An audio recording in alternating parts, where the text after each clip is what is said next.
Day 4, welcome back. As you can see, I'm coming to you now from the sinking of the unsinkable ship, which, yes, is a complete spoiler for what we're getting to during today's portion. You ready for this? All right, let's dive in. Now, we left off and at a place where we had finally talked about who this Jesus character is, how that relates to Paul's faith in God/Jesus and what Jesus, or who Jesus is. And we talked about how Jesus is a rescuer. So Paul's God is someone who loves people enough to pursue them even when they're kind of bad. The problem is the assurance and the good stuff that you get from knowing that God doesn't get you out of hard times in your life. But the good news is that what you do get from being close with that God who loves people enough to pursue them even when they're bad is you get the rescuer, Jesus. And so today we're going to follow the story a little bit more and connect it to what it is that Jesus did to rescue us. In what way is Jesus a rescuer? So let's begin. We pick it up, and remember, they have been in this storm now for many, many days, and they are exhausted. On day 2, actually, they gave up hope at the end of day 2. And then we spent a whole nother day with them being like, oh, this is going poorly. And Paul's like, guys, don't worry. God told me he's going to save me and you guys because I've been praying for you. Sweet. We also saw that some guys tried to escape. So we get the impression that Paul is more optimistic than the rest of the group. And so here we are, and it's about to be morning. And it says, as day was about to dawn, the sun's coming up. Paul urged them all to take some food, saying, guys, today is the 14th day that you've continued in suspense and without food, having taken nothing. Yeah, they haven't eaten in 2 weeks. What's the longest time you've ever gone without eating? Well, that is pretty long, but it's not 2 weeks. Therefore, I urge you to take some food, for it will give you strength. For not a hair is to perish from the head of any of you. It's like, I got this. You guys need to eat. This, like, stop giving up hope. This is going to be okay. And when he had said these things, he took bread, and giving thanks to God in the presence of all, he broke it and began to eat. If that reminds you a little bit of the Last Supper, there's lots of stuff to talk about there that we're just going to gloss over for now, but maybe in your breakout groups you'll get to do that. Then they all were encouraged and ate some food themselves. We were in all 276 persons in the ship, and when they had eaten enough, they lightened the ship, throwing out the wheat into the sea. So they ate a bunch of food, and then they chucked the rest into the water. Paul saying, guys, today's the day. Eat up, get your strength. It's going to be okay. But notice in the blue, Paul gives thanks after 13 days straight of being in a storm, of them all being scared for their lives. How do you think they felt when he gave thanks to God? You know, sure, he believes they're all going to be fine. You know if they believe it? And yet, you see, after he breaks the bread and he gives it to them, they all were encouraged. And they ate food as well. Now, yes, the GIF work. Watch the GIF on the bottom left first. Pretty sweet, right? You wish you could do that on a boat. Man. So, when it was day, they did not recognize the land that they were getting close to. But they noticed a bay with a beach on which they planned, if possible, to run the ship ashore. What you see on that GIF on the left there, that's like incredible running a ship ashore. But that's what they're hoping for, to kind of slide up onto the beach, and probably won't look that smooth, but they're hoping that will happen. So they cast off the anchors, left them in the sea. They loosened the ropes that were holding the rudders in place, hoisted the foresail to the wind, and they made for that beach. They're hoping to do that. But they struck a reef on the way. A reef is like a ridge of rock out in the water that sometimes boats can't see.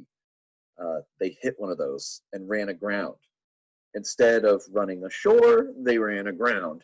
The bow stuck and remained immovable, and the stern was being broken up by the surf. So their ship is breaking up and cracking in the water, too far away for them to like get a boat there. And so they're in a bad spot now. They are much more in the picture you see on the right side. I just realized it might be reversed for you. This one over here, they got this. They wanted to look sweet and do it like that.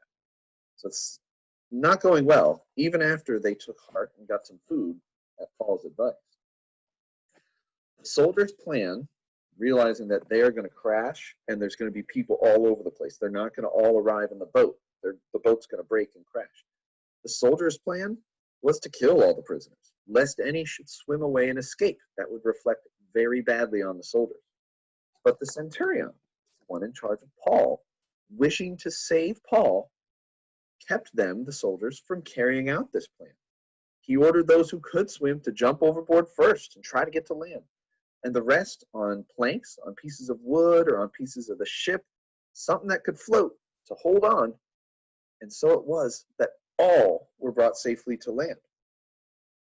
276 people in those circumstances there in the bottom corner, and they all made it to land.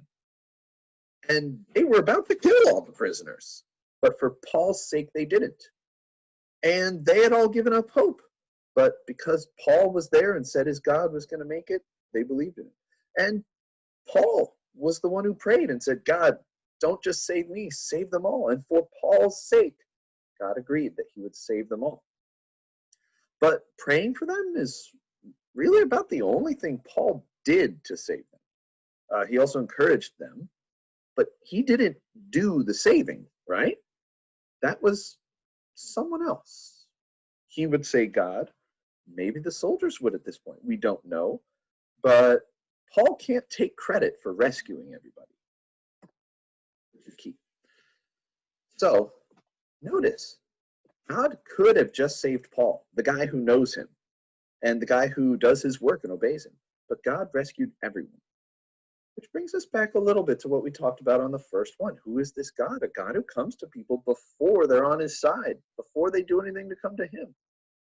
But it's even more than that. It's a bit reminiscent. It reminds us, that is, a little bit of how Christ is a rescuer, how Jesus is a rescuer.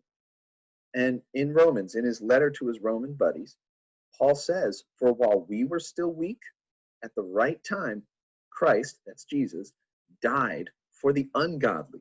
He died for the bad people, which is us, by the way. For one will scarcely die for a righteous person. Like, who wants to die even for a good person? Though perhaps for a good person, one might dare to die. But God shows his love for us in that while we were still sinners, Christ died for us. What he's talking about there is that Jesus came to earth, a part of God's being, the Jesus figure.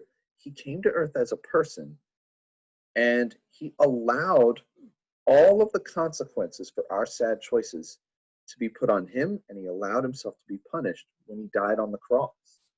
He allowed himself to be killed on the cross. He did that for us. What do we mean for us, though? Just to make sure we're clear.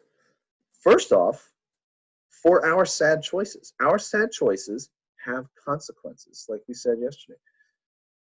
Some of them are in this life, and some are in the next. Some are when we stand before God after this life. And we saw that in Paul's letter to the Romans, that the wages of sin, of sad choices, is death. And so our sad choices create these consequences and punishment.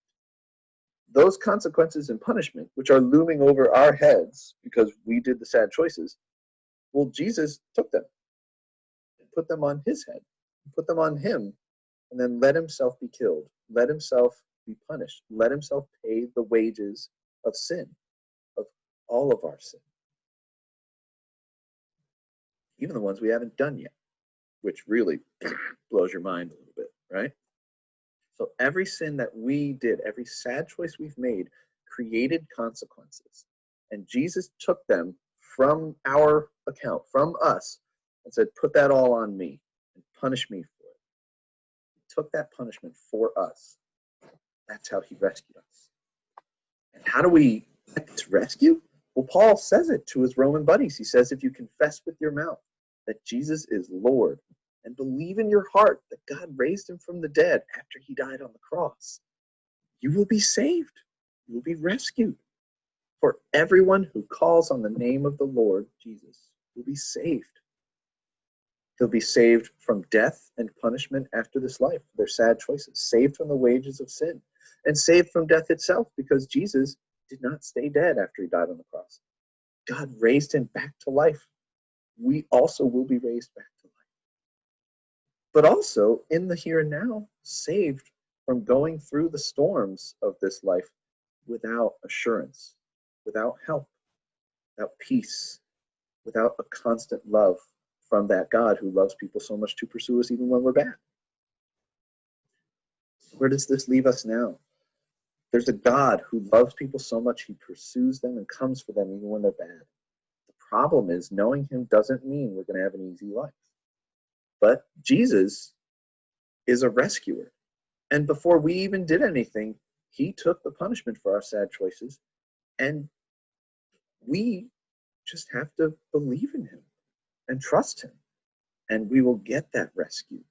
And we'll get that assurance that Paul has that gives him such confidence, even though he has lived a life full of storms and hard times.